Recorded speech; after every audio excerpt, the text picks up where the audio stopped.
This live stream brought to you by the Excelsior Citizen and these generous sponsors. Our Excelsior Springs Hospital, where better care is right in your backyard.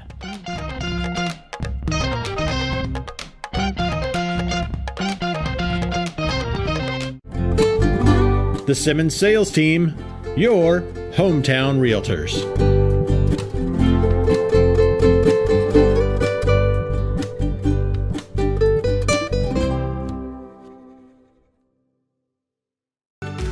Whether we're talking about our dedication to preventing and restoring power outages, our pursuit of safety, or providing the best member experience possible, we are relentless in serving our communities. Find out how you can advertise with Excelsior Springs' #1 community resource. Visit ExcelsiorCitizen.com today.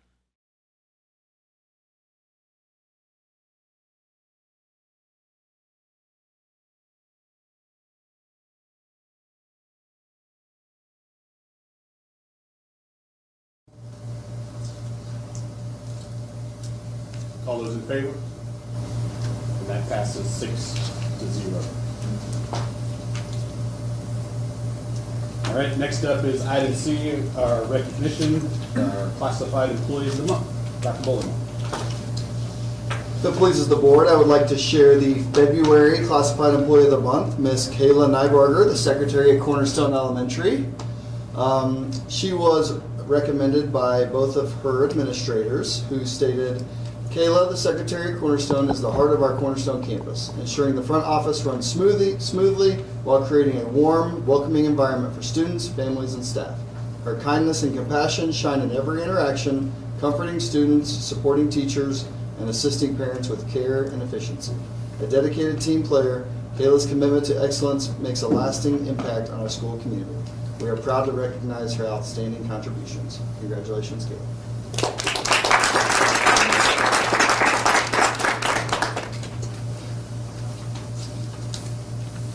Next up is our great MSBA delegate report. Mr. McCown. We got a good video. Welcome to the February edition of the Missouri School Boards Association's Board Report. We begin with a look at the Governor's State of the State address last month. On January 28th, Governor Kehoe delivered his first State of the State address, which laid out his legislative agenda. Securing Missouri's future was the theme of Governor Kehoe's address. Governor Kehoe's budget recommends a $200 million increase for the foundation formula and over $370 million to fully fund the state's commitment to school transportation needs. For teachers, the budget includes $33 million to fund teacher salaries. While the governor does recommend a $200 million increase to the foundation formula, that still leaves it underfunded by $300 million. You're going to hear it in the media, so you might as well hear it from me first. While it's clear our support for K-12 education is a record investment and the largest we've ever seen, we are not fully funding the formula.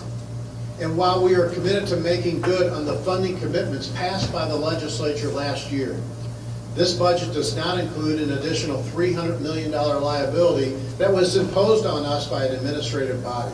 The governor is also asking for $50 million in state general revenue for school vouchers and $7 million for capital improvements at charter schools. The combination of an underfunded foundation formula coupled with a diversion of funds to charter schools and unaccountable voucher programs is concerning. MSBA's Chief Advocacy Officer Brant Shields says that with so much talk around ed reform, MSBA will be spending a great deal of time focusing on education funding and accountability. Coming out of 727, priority number one has to be education funding. Absolutely. You know, one of the promises that was made as they were expanding school choice last year in prioritization, and their selling point to many members who were kind of uneasy about voting for 727 is, but don't worry, public education is going to get so much more money out of this. So, I mean, we are here to say, we are here to make sure that education is fully funded. We believe that the best accountability for schools happens at that local level, and we get very concerned when hard-earned tax dollars that come from our citizens and they go to places that are not held to that same level of accountability. And we want to make sure that if a dollar is going out from the state, whether it goes to a public school or a private school through an ESA or a charter school, that they are held to high standards The governor's executive budget recommendations are the starting point for the legislative appropriation process. MSBA is now working with legislators to support MSBA's priorities as they involve funding beyond the governor's recommendations for public education. As the appropriation process now begins, your advocacy efforts will be essential to protect funding for Missouri's public school students. You know your district best. You know how policy is going to impact you at a local level, and making those personal connections for legislators is really the opportunity to impact. Because when Brant goes and has conversations with them, he's offering a statewide perspective, which is important, but most often those emotional, personal conversations about your local communities is what's going to sway the mindset of a legislator. As the legislative session progresses, we will keep you updated on these developments again this year through our Legislative Voice newsletter sent to members via email each Friday during the session, through critical issue alerts, and MSBA's Spring Advocacy Series. The Spring Advocacy Series helps you connect the classroom to the Capitol and make an impact in shaping education policy. The large class of freshman legislators in the Missouri House and Senate means your insights as a local school leader will be critical, and your connections can make the difference. Log on to Advocacy Lunch and Learns for the latest updates in the legislative session, and plan to attend MSBA's Advocacy Day and Student Showcase with your school board to meet your legislators at the Capitol on March 11th. For more information about all of these events, visit the MSBA website. MSBA is also pleased to sponsor School Board Recognition Month in March. It's a great opportunity for school districts and communities to recognize the great work of school board members and the important role local boards of education play as leaders of public schools. Visit the MSBA website for ideas to celebrate and materials created to help recognize the vital role these public officials play in the education of Missouri's children. That's it for this month's edition of the MSBA Board Report. Thanks for allowing us to have some time at your board meeting, and we'll see you in March for the next MSBA Board Report. Anything further there? No, sir. We have no visitors on the visitor forum this evening, so we're going to move right on into discussion items. And first up is the Cornerstone Elementary Building Report. Ms. Rodby.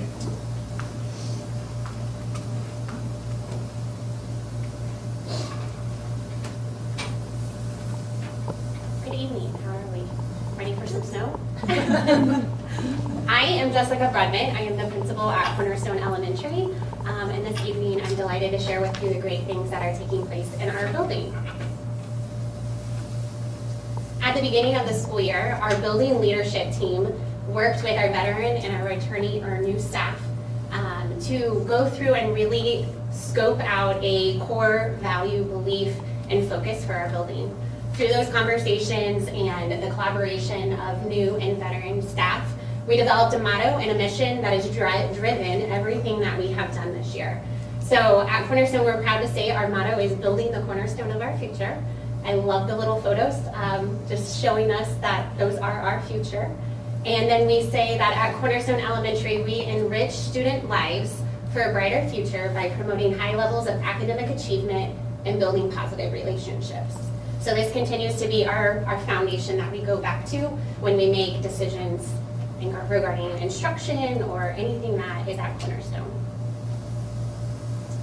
Effective teaching and learning, we continue to remain focused on raising the bar and maintaining high expectations for our students to support their academic growth and overall well-being. This year, we have stayed the course with Wit and Wisdom, and our teachers have done an excellent job in their implementation of year 2. They have extended the learning for our students outside of the regular classroom content of Wit and Wisdom, and they have branched out to take the background knowledge that kids are learning about and provide authentic learning experiences for students in a hands-on, authentic way. For instance, you probably saw some photos of our 4th graders. They have a unit at the beginning of the year that is the figurative and literal meaning of having a good heart. And so we organized a cardiothoracic physician's assistant to come in, and she brought in pig hearts, and those are the closest hearts of an animal to resemble a human heart. Didn't know that. But our students were able to have a hands-on experience and apply their knowledge of what they learned about the chambers of the heart and the arteries to a real-life heart. They loved it. Our first graders had a bookmobile come in, a mobile bookmobile, and that applied to one of their units that they were learning about the importance of libraries. And when our kids were learning about a mobile book library, it really didn't connect with them. So our first grade team brought in a mobile book library, and they got to get on the bus, and they got to get a new book, and they got to experience what that looked like. So we were really excited about those experiences, and stay tuned on Facebook for more. Our greatest accomplishment so far this year has been working with staff and really identifying what we like to call our big three. They've become our rocks. What that means is that our staff have looked at in each grade level 3 big areas for reading in each grade level and 3 big areas in math for each grade level. And we call them big three. And what they've done is they have intentionally selected weekly spirals where these skills and concepts are just continuing to cycle. Morning work, before math, before reading. And then once a quarter, they're just taking a little dipstick to see where they're at. Some of these standards and skills are something that are taught at the end of the year, so it's given us a lot of opportunity to front load. So when we get to that learning standard, they have some concept behind what it is that's coming in the learning. We continue to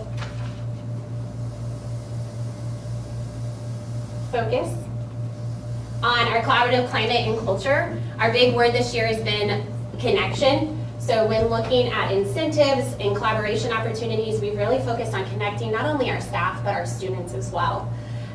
We have looked at our PBIS incentives, and Ms. Grossman has worked with our PBIS team to really continue the love of our Bitmoji stickers. If you remember last year, those were a huge hit. They still are the #1 thing of collecting a staff collection of Bitmoji stickers. Sounds crazy, but it's a real thing. But we've extended it to experiences. So you may see a student in the front office being a DJ for the day.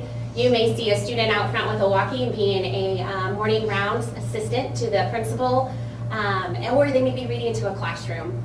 When we looked at attendance, we really tried to find an opportunity to continue the connecting. And so once a semester, classes who have reached our building goal of 95% or higher have been able to have picnic with the principal. And so I believe we had 6 first semester, so we're excited to continue to maybe see that rise. But it's given us an opportunity to connect not only with our students, but our staff. Outside of students, we have maintained our collaboration, focused on that high bar and achievement, but mostly adequate growth. We're looking at growth. And our staff, you can find them in each other's classrooms outside of our Thursday collaboration, co-teaching, modeling, having instructional conversations, giggling, having fun. But they're working together, and it's the best feeling to walk by a classroom and see a pair of teachers having a class together when one of them's really on plan time. But they love to help one another. We continue to do our tiger walks, which continue to be our best professional development that we provide. They're walking the building with our instructional coach, Jessica Hemberry, focused on a topic that we like to refer back to as raising the bar. So maybe student engagement, conversations, but they're able to get into peer and colleagues' classrooms and then have a conversation as they walk out. So that continues to be a great opportunity for our staff to continue to connect with what's going on inside our building. I can't leave out the parody that went viral. Our kids loved it. 2 of our 3rd graders are here. One of them, his mom helped us get viral. But we had such a great fun time before the holiday. Such a fun energy and cheer that filled our building and our hallways. Our kids were stoked to think, did Jake from State Farm retweeted or re-shared out a video? Famous people recognized Cornerstone Elementary, and we are very, very proud of our kids and Miss Holly DeLeo. If you've been to any of our parent-family engagement events, they're outstanding. Our staff do a tremendous job of putting together events focused on academics, but the connection of building that homeschool connection. This year we were able to host a Veterans Day Assembly in a new fashion that we haven't done before, and it was fantastic. Our family engagement team reached out to some locals and brought them in, and they were able to talk to classrooms and kind of talk about what Veterans Day is, but also celebrate and recognize those in our community who have served or are serving. We continue to focus on our PBIS, and one of those things that we've done this year is we brought back our Student of the Month breakfast.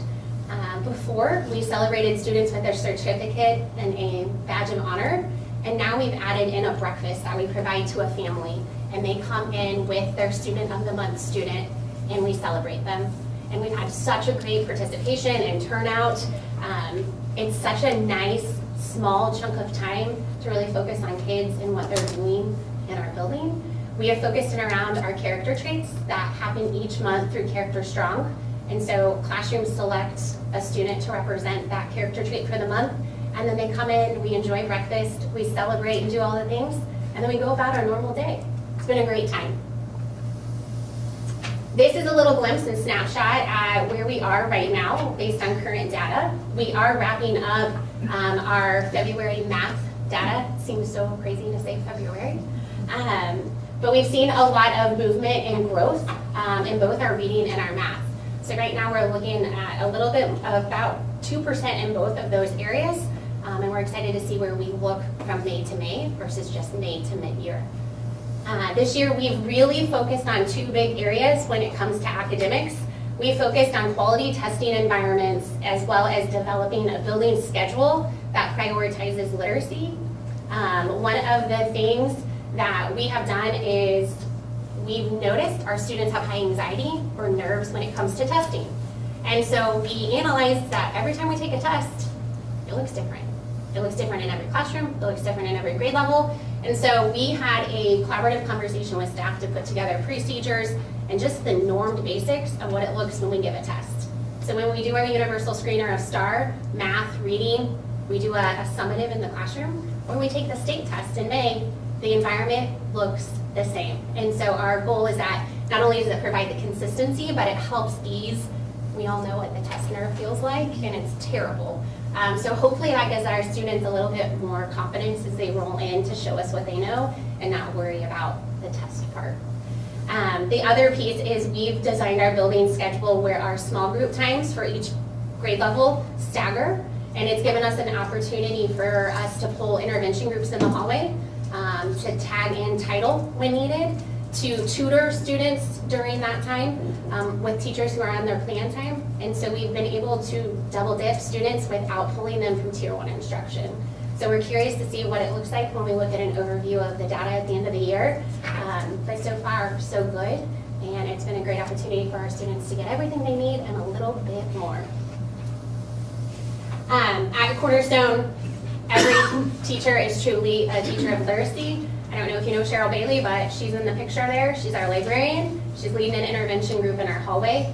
We've really been focused on morphology, so teaching the word chunks and the meaning behind them. And so they've done a great job of just equipping our kids with that information to tackle reading and new words and all of the things literacy.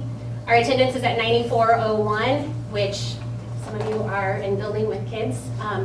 Illness has ran our building. So we're really excited to see this continue to grow as we move into the spring, knowing we're at 94 right now with all of the bugs and germs.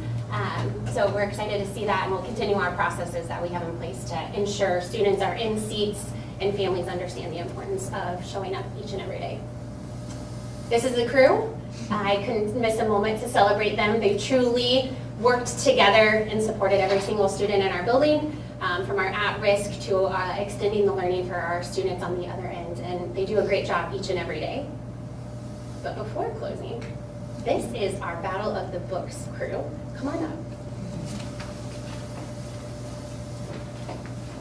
These students participate each week in what we call Battle of the Books, and they're going to share with you tonight what they've been up to and what they're looking forward to, and tell you a little bit about the hard work they've been putting in. They are a true example of literacy is not just occurring in our classrooms, but it's occurring outside of it as well. This is Holden Jarsh, this is Savvy Collins, and this is Evie Arnold. You guys can probably talk.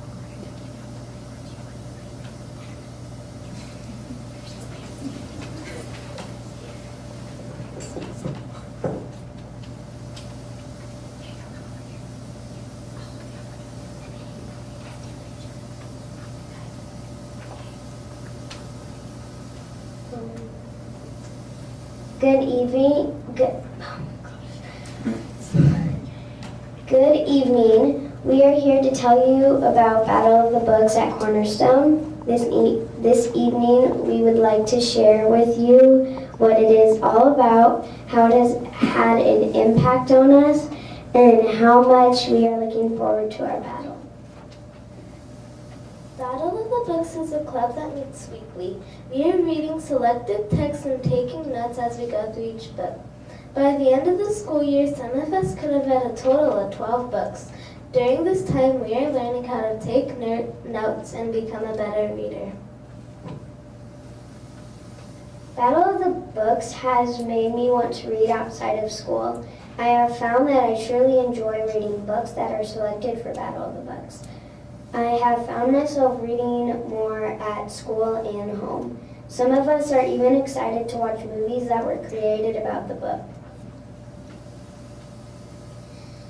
At the end of the school year, we will compete in a battle of knowledge around the books that we have read as a team. Together we will represent Cornerstone against the other elementary schools as we have to answer questions about the books. No day has been determined yet, but we would like to invite you to the competition to watch us share our knowledge.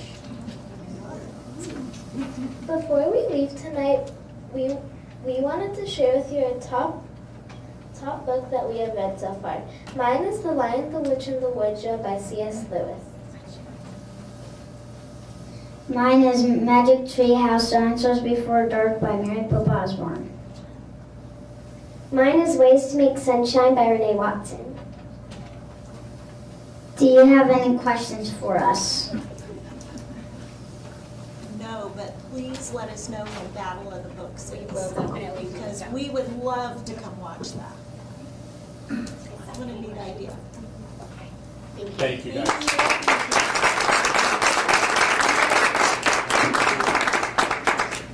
You guys did great.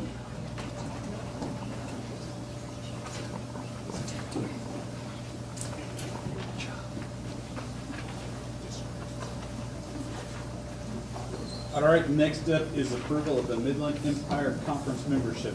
Mr. Marshall.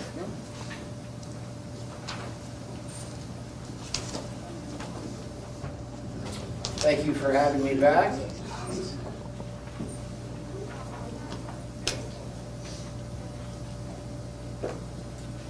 I know there were some concerns last time. When I came up here, we spoke about just general interest level of the MEC, and it kind of took off from there. And I know there were some concerns regarding mileage, specifically. I had Mr. Baker assist me with a lot of the research that we did, and he specifically kind of handled the mileage area. So I'm gonna let him speak for a second. So, Mr. Baker.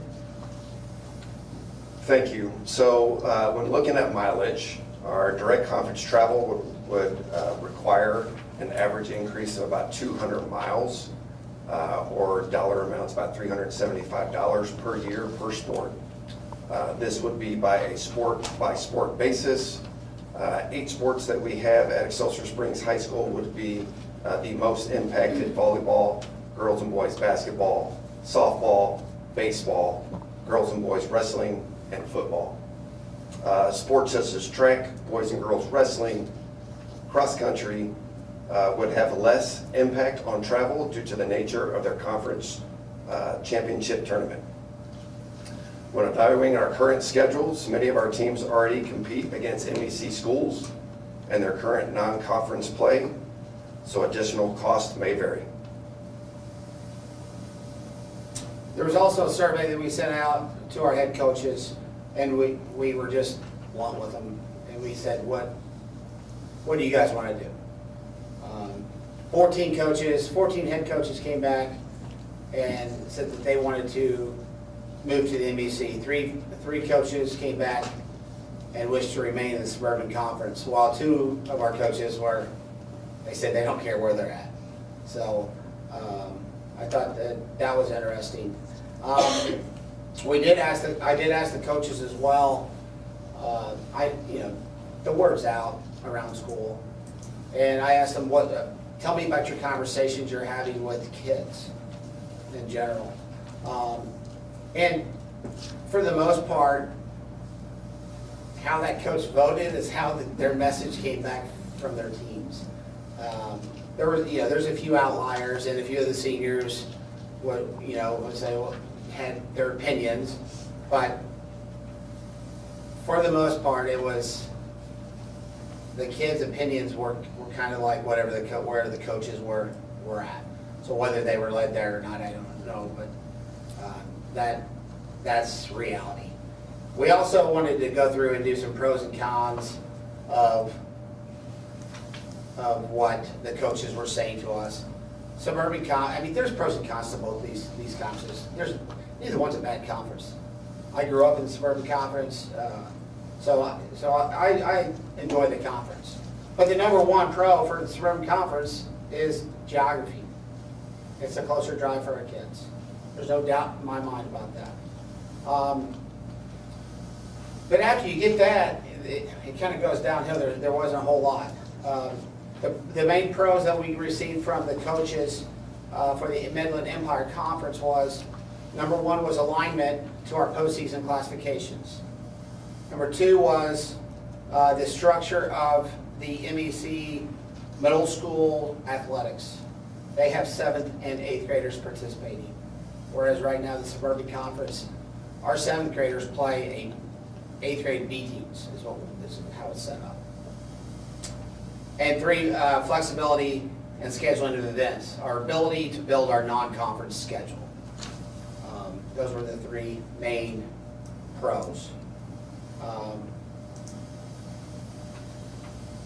With that being said, I would like to recommend the board to vote to accept the invitation to join the Midland Empire Conference effective 2026-2027 school year. Okay. Let's do motion and second, or motion, then we'll ask questions. Okay? So this time I'd entertain a motion to approve the move to the Midland Empire in the 26-27? Yes, sir. Okay. So moved. First by Kaylin. Do we have a second? Second. Second by Ken. Okay, questions, comments? Can I start real quick? I just have a couple quick questions that from looking at the survey. We're going to the North Division, right? Not the South. The way the Okay, so the invitation private is set schools are up, out now? yes. Okay. St. Pius is being removed, and we would just simply replace them. But they're not The doing original that. MEC, yeah, there's no North. Okay, because I noticed a lot of their concerns were playing private schools in golf, tennis, I can't remember what the other ones, but, so I just wanted to make sure that that was the instance we were still going to that side. And then, can you explain real quick, and maybe everybody else knows this and I don't, I looked at your classing. Can you explain, so maybe people at home that's watching or people here, how MSHA determines what class we're in? Because we go from 1 to 5. Yeah. And when I was in school, you were class 3 or class 4. You'll and that's scroll just down what you one were more. no matter what. So each sport each season has classification assignments. And it's not like what everyone thinks, that it's, equally cut up and, 4 different groups or 5 different groups of equal number of schools. One of the things for postseason classification is you do not have to compete in a postseason with a school more than twice your size. Does that make sense? So if you'll click on the fall sports.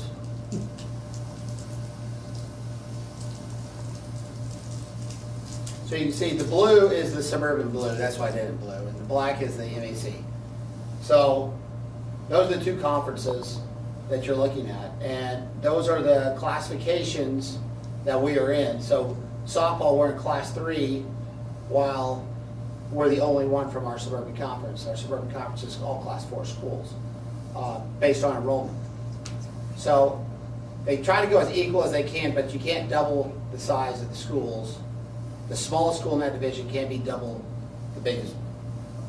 Or the biggest one can't be double the smallest one.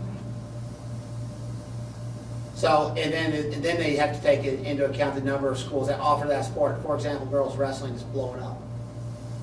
Right, we had 16 schools in the state of Missouri this year had girls wrestling. So right now there's only 2 classifications in girls wrestling, but we're getting close to having 3. So now it's going to look a whole lot different. I just wasn't sure if everybody else knew, and I did, so, thank you. All right, other questions? I got more, but I'll let somebody go. So postseason alignment makes sense to me, and thank you for sharing that, because prior to the information being shared over this week, that was not clear to me, so that was really helpful. It's also really clear that we're very much trying to solve for the middle school and the lower level play. I totally understand that. A couple things that I did find disappointing that weren't in some pros was time in classroom would be that is a pro of the Suburban Conference versus the MEC. So there are more pros than were identified if we really dig in, but some of the things that, for me, there's clear pros and cons to both sides. And so because it's not a straight benefit only, I think we have to just look at all the factors. And for me, myself, I was looking at the last 6 months of us sitting up here and what are the things that we talk about as a district that are important to us.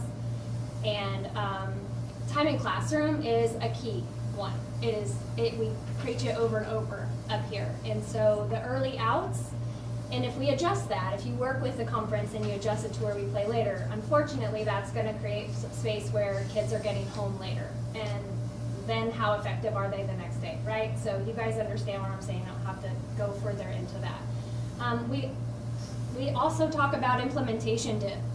We've only been in this conference for 2.5 years. We haven't even been there 3 years. And if we have a new AD coming in, we have hired some new fantastic coaches that we are all super excited about, and we have yet to give them time to get their feet underneath them to show that they still can potentially be successful in the Suburban Conference. I think that if we believe in our hires, I think that it's worth giving it a little bit more time to settle out.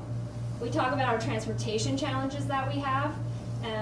This has a negative financial impact. While nominal, it does have a financial impact to us. And how do we know that in 2 years or whenever this comes into play, 1.5 years, that the transportation department is going to be able to solve for these longer drives, more minutes and miles on the road, and all of that. So I don't know, that's just another consideration.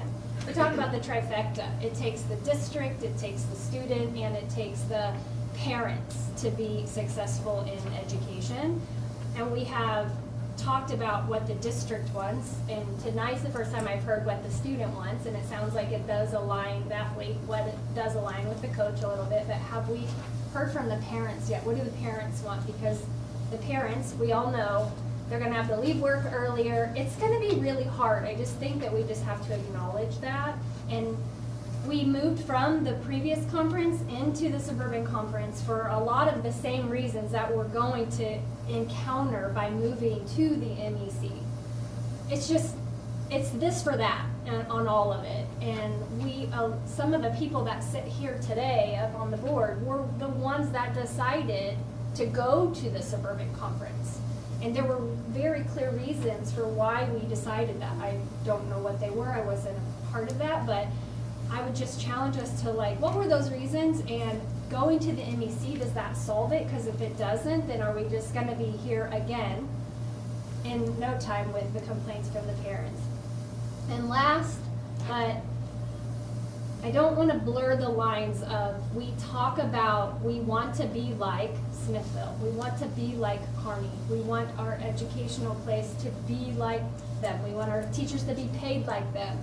And if we're going to say that we now look like these schools, which are the MEC's schools, well, we probably are okay where we're at, and we're not okay where we're at. We want to level up, and we want to be better. We've said that up here.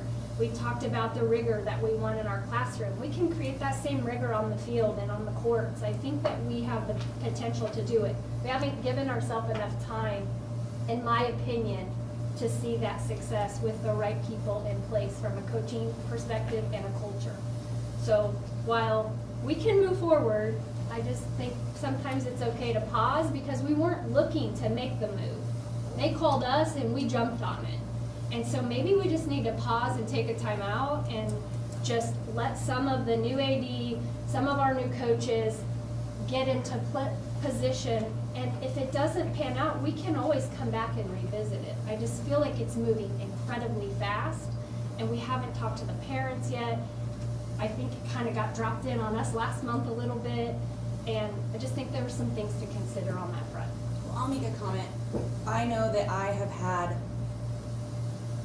I could probably say 15 to 20 parents this year reach out talking about wanting to switch. I did talk to several students this weekend, mainly middle school boys. I wanted to know what they wanted to do because I feel like if we're stuck here this year, we're stuck there next year. What's your thoughts moving forward? If you're going to be, you know, you guys are going to be the ones playing. What do you guys think? And it was unanimous. None of them want to stay. I can't ignore that there's 14 coaches that want to move and only 3 that want to be there. So I think, you know, I think for everybody it's going to be different. But for me, I have heard from parents, I have heard from kids, and I have heard from coaches, and I'm all for it. So. I agree with that, and you know, we're chosen for a reason, and it's not our personal opinion sometimes. Like I had a different, but after talking to everybody, I'm here to represent the community. I'm here to hear what you guys have to say, and same thing when you see the stats, when you talk to the people, you know, it's right there in front of you. So I honestly thought I'd hear from more parents. I heard from one. So I started reaching out and asking parents how they felt about switching conferences. And even parents that don't have students quite yet that this will affect, but it will in a few years. And if it helps build programs, it keeps kids in school too. Like Tracy, I do have a concern about those minutes in the school day with instruction. You know, if we can somehow work where we don't have, you know, a lot of early outs for those. I don't know what that looks like. I know it's a lot of work, so. In my conversations, because I wasn't looking for anything either. I'm investigating because the board asked me to. And I'm fine with whatever decision, but, you know, I asked those questions of the existing MEC. They invited me to their meeting, and I told them, I said, we can't make these travels on Tuesdays. You know, if we're gonna do a conference schedule, let's play conference games on Fridays. You know, and we can have our non-cons during the week. And that's gonna require a little bit more work from that gentleman. But, I mean, it's solutions, right? I mean, in education we face problems every single day and we come up with solutions to every problem that comes our way. And they may not work perfect the first time, but we'll tweak it and we'll get a little bit better at our job and our craft, and we'll continue to get better. So we encourage teachers to take risk in the classroom. If this is what the board wants, then that would be the angle that I would take as I exit and as the new AD steps in. So that's the path that I would go down. Is I agree, I don't want our kids, but, you know, non-con wise, you know, I talked to the Kearney AD today, and, you know, like, hey, we want to continue to play Kearney, and they're like, yeah, it makes sense. We play once a year though, you know, versus the double round robin that's required of the Suburban Conference.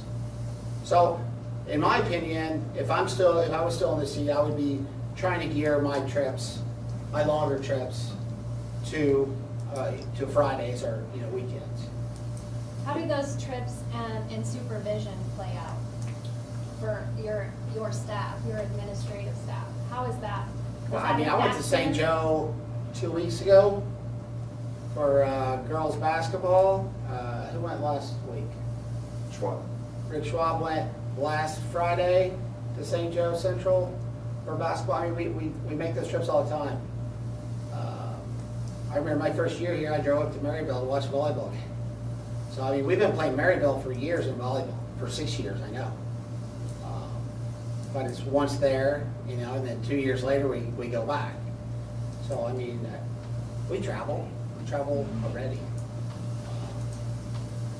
But, you know, when I got home from St. Joe Central, it was 9:15 at night. And that was a JV and then followed by a varsity. And we've played Maryville and Savannah and Cameron in the past, in football, and all sports. And yeah. I don't know how my nephews are, so hopefully they're not watching. But when they were in school, we played them, so it wasn't that long ago. But can you, and I just want to make sure from last month to this month that we only played each conference team once a year. In the Midland Empire, yes. Yeah. And so we would only go to Maryville every other.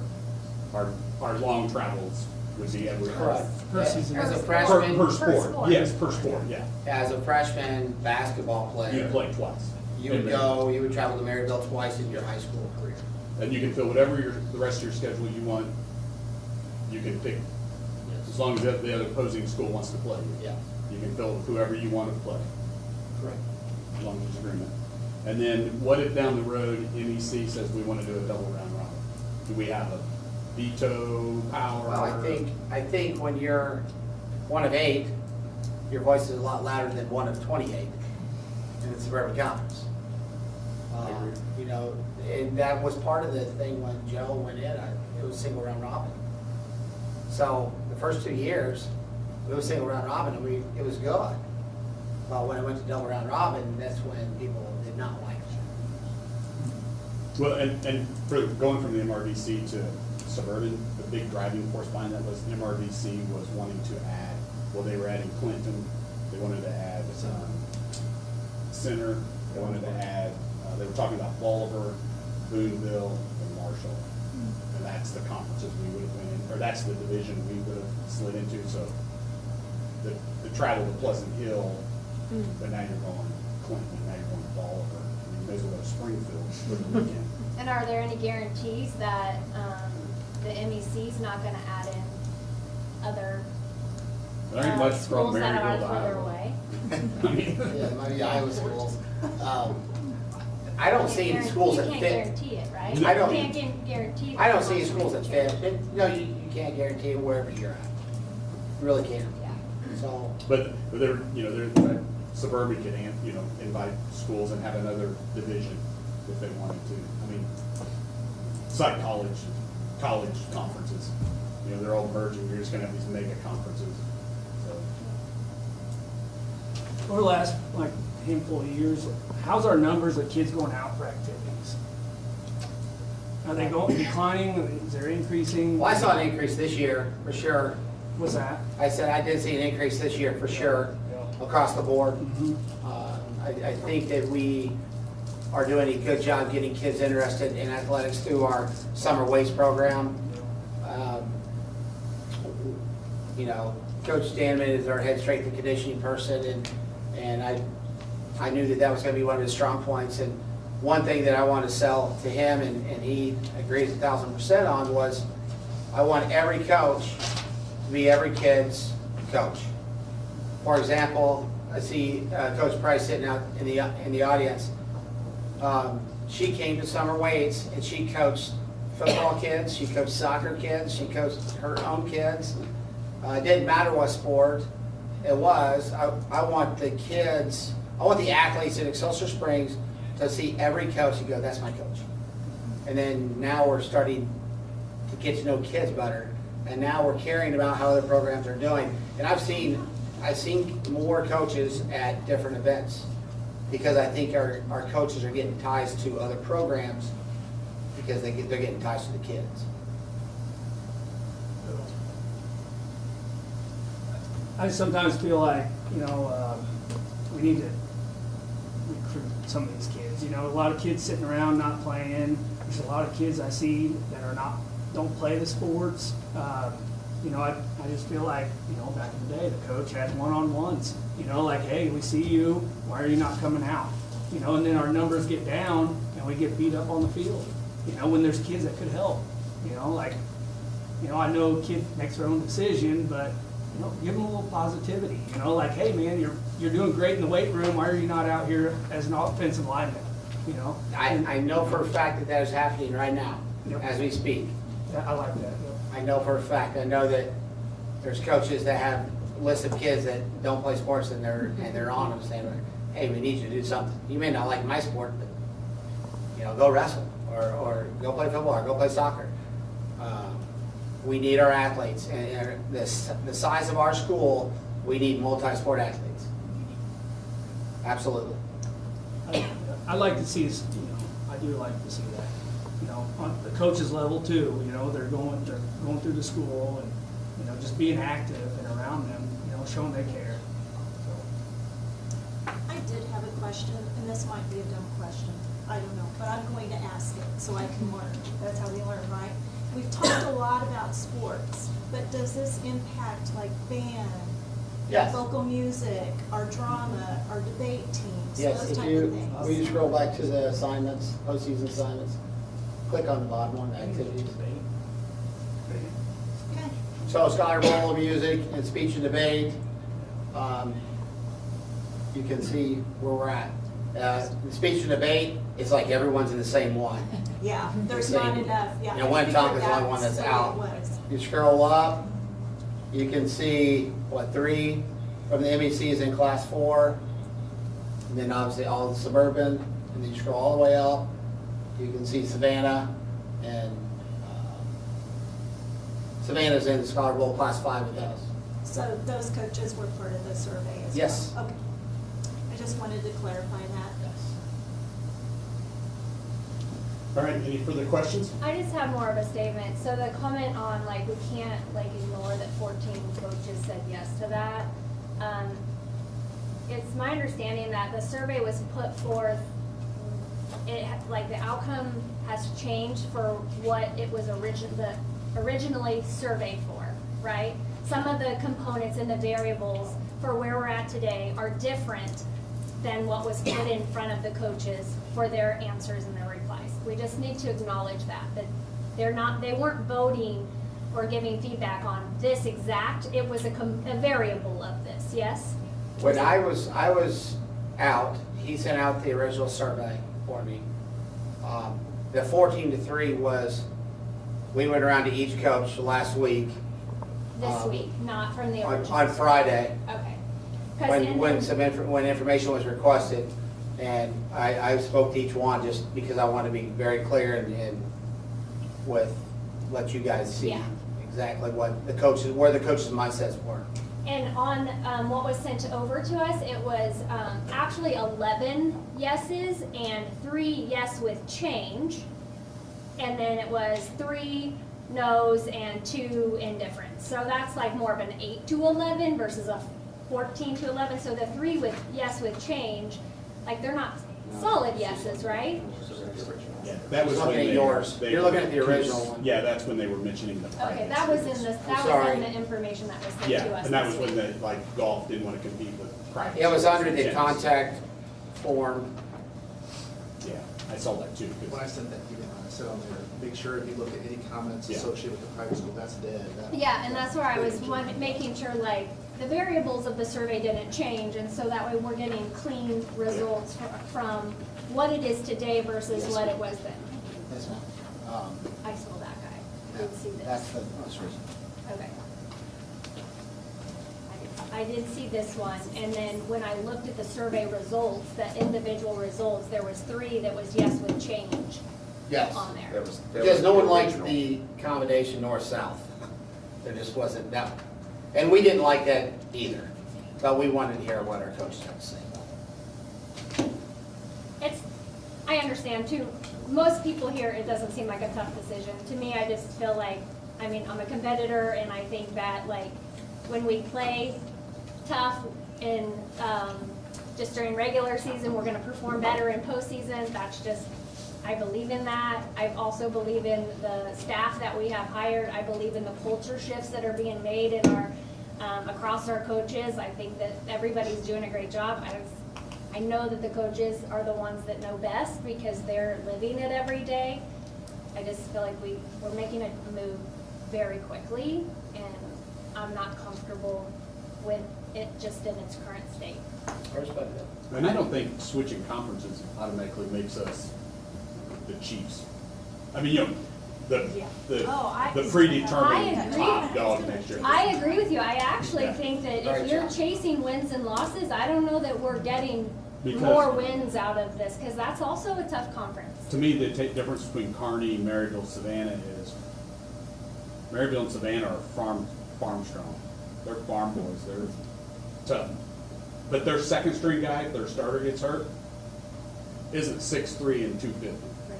He might be the same size, he might be a 5'10", 200 pounder, but you don't have back-to-back giants going up against a 5'8", But we're all 160. drinking the same water, and Well- who's putting in the work? And I do know that now we are, a lot of our people are in the weight rooms. Like the boys in But- high school are looking different. I know, but I'll tell you, They're looking I don't know how strong. many people are, you working out on a farm and working out in the weight room, totally different. Our girls are killing it too. So, Our girls weight training classes are awesome. Thank you for that, that's good. And the thing is to be consistent with that, because if you only have a few that are doing that consistently, I'll think back to when my daughter was in school. She was in weights every day doing that. You have to have everybody else do that too in order to succeed. So this is something I feel strongly about, and I think the board, we take this serious. When you bring us data like this, we have to look over it, we have to pour over it. It's a very tough decision. And I always try to think about, okay, what's best for kids? That's always tried to be my motto. Sorry at this point. So I'll just leave it at that. all right. Anybody else, Darren? Anybody? All right, hearing no more comments or questions. We have a motion and a second on the table. I will ask for all those in favor. Joanne? 5. Opposed? 1. The motion passes 5-1. Thank you very much. Thank you.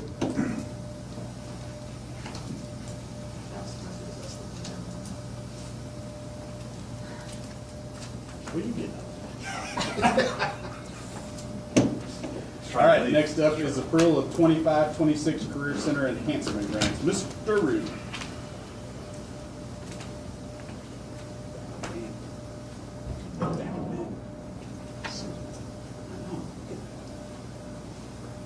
I'll just so you know, before you get started in too much, you're the past Career Center Director, never suited up to present for a grant. Never looked this good. Disagree. Never looked this good. Trying to class it up a little bit. I appreciate it. Thank you.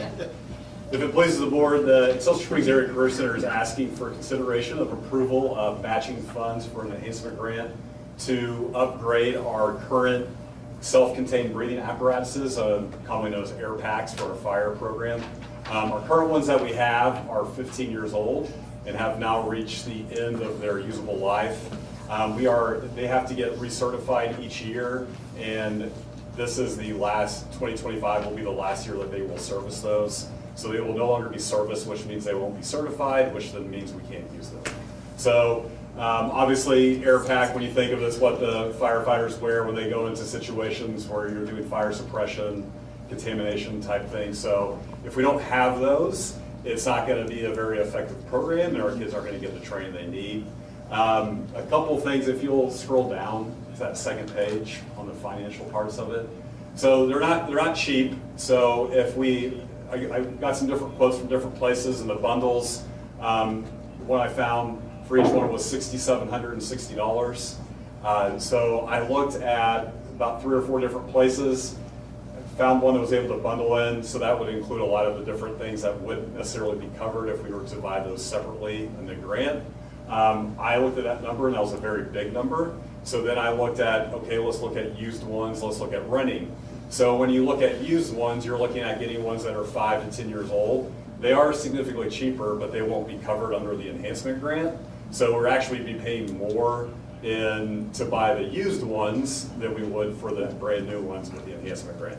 Also with that, they're getting used, so they might come to you 5 to 10 years old, so I'd be coming back to you in 5 years asking for newer ones. The other option was renting. And that one's gonna be a hard one because the packs that we used, or it's not, we wouldn't use them all in 2 weeks or a month. It's spread out through the whole course of when you use them for different activities and learning, training operations. So you could rent them, and if we'd say we threw them all, we got everything combined into like 1 month, you could rent them for about $400 to $500 a month. But then you're looking, if you're renting 10 of them, you're looking anywhere from $4,000 to $5,000. So then multiply that out over 15 years, and you're at $64,000 to $70,000. So yes, it's a kind of a big upfront cost. However, because that unit price is above the $5,000 per unit, we do qualify for the state enhancement grant, which is a 75-25 match. So altogether, the cost would be $67,600, but we would be reimbursed $50,700 for that. So it costs the district, you're looking at a little under $17,000. At this time, if there's any questions, I'd be more than happy to answer. After being at the Career Center a little bit, I understand that we spend the money and then we get reimbursed for it later, which Correct. as like a business person is bananas to me, that's how we have to budget in education, but that's how it works.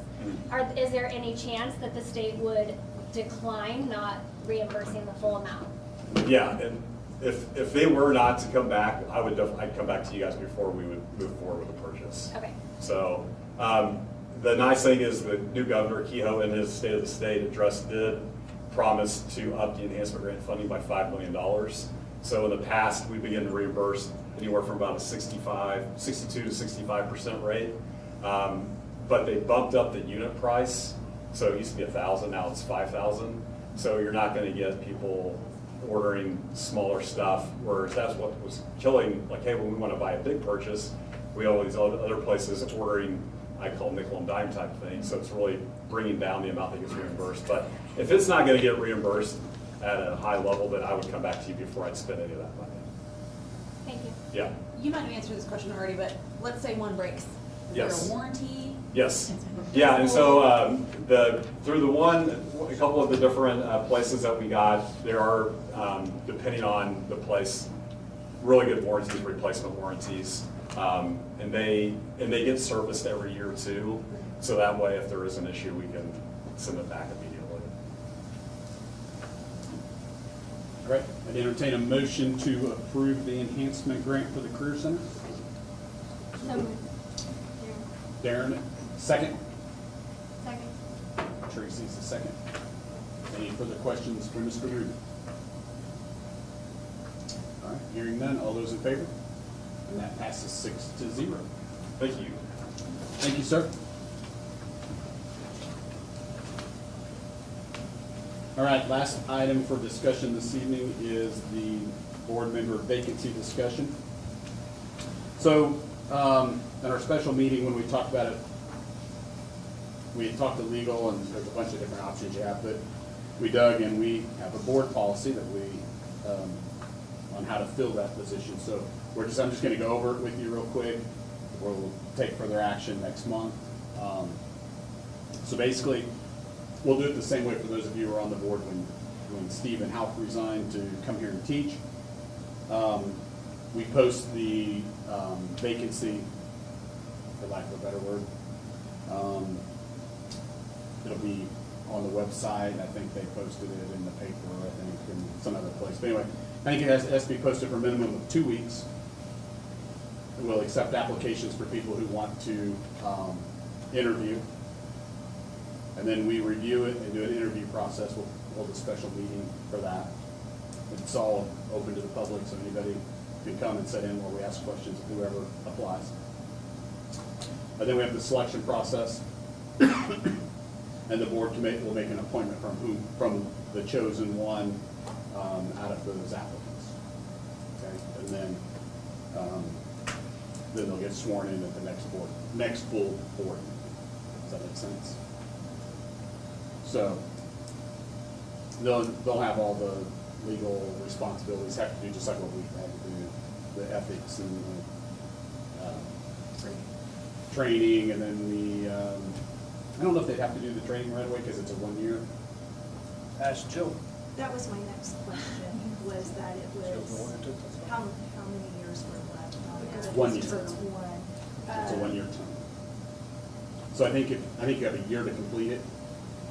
So Yes, you do have a year. to so complete technically, the training. they would be right at that timeline to complete their 18 hours. And for We would strongly transparency, encourage Like Yeah. if completion of the they, training. if we hire somebody, they fill the rest of Troy's term, and then you have to run again. Yes. Like, so for transparency reasons, you have to run again, you don't just You don't get have to, but Well, I mean, if you wanted to, you might not, but you would have to be in that election if you wanted to keep your seat. It's kind of an appealing idea because you only have to do it for a year. If I don't think you like it, then you don't have to run You for can walk re-election. away. I only had like 5 months and then I decided, hey, I like it. I enjoyed it. One of the most common questions we've received at the district office was, well, you have 3 people running, you have 3 seats, just fill it with those 3. But you cannot do that because those 3 people who are up for election are up for a 3-year seat. This is a 1-year seat because of the vacancy. So you can't mix and match those. But if whoever of the 3 weren't elected, that might be a person who could be interested in this, depending on how the timing all works out. And if you're gonna run for a seat on the board, I really implore you to ask us questions. If you want, ask them questions. How many times? It's a lot, it's not, I mean, when I signed up, it's not what I thought it was. And I'm sure that So you all much can better? agree. Yeah. You know, so make sure you know what you're signing up for, what you're applying for. I think that's really important. what's your question, Rosie? We were just talking about the rotation, I that thought it it was 2 doesn't years. fall onto the same rotation as Troy's Yes, spot was Troy would on. be up It was next a year. 1-year location. Troy's term is. Troy's on my. No, Troy's on her term, which is It 2 doesn't years. matter. Yeah, but we're Because saying me two and Jill different and things. Kenny are up next year, and that's. Okay, then 3 I'm rounds. sorry, I It's gonna be had 2 it years? flipped. Sorry, It so is it's a 2 2 years. years, sorry. It is not. It's not, It's a a 1 1-year year. term. Once you select somebody and you put them in place, they're only there until the next election cycle, then they have to run again to stay on the So board. there's gonna Then be they would go 4 on with you seats guys. up in the next election with me, Jill, and Kenny? Yes. Start campaigning. No, I Just a second. That's half the board. Yes. Okay. Well, I stand corrected. I thought it was the remaining term. Okay. All right, so think about it. Word is Yeah, how out. does We that- can. Sorry, I'm not done talking. How does that pan out then in the next rotation? We're permanently gonna have 4 seats open every 3 years now? And that doesn't make sense to me how that can continue to happen. I don't know. I'll have to ask that question. We'll get an answer. Yeah, I think it's for the remainder of the term. He thinks it's a year. I so. think it's a year.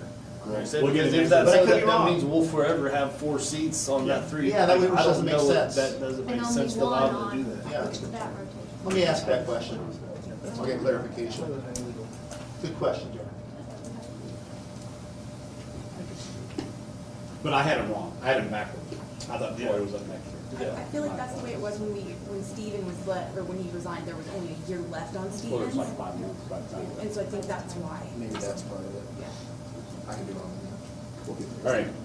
So anyway, we'll get an answer before we vote to move forward next month, so. All right, that's the last item on the agenda for the evening. So with that, I will entertain a motion to adjourn. First by Jill. Second. Second by Kenneth. All those in favor? And that passes 6-0. Thanks, everybody, for coming out. Have a good night. Yeah,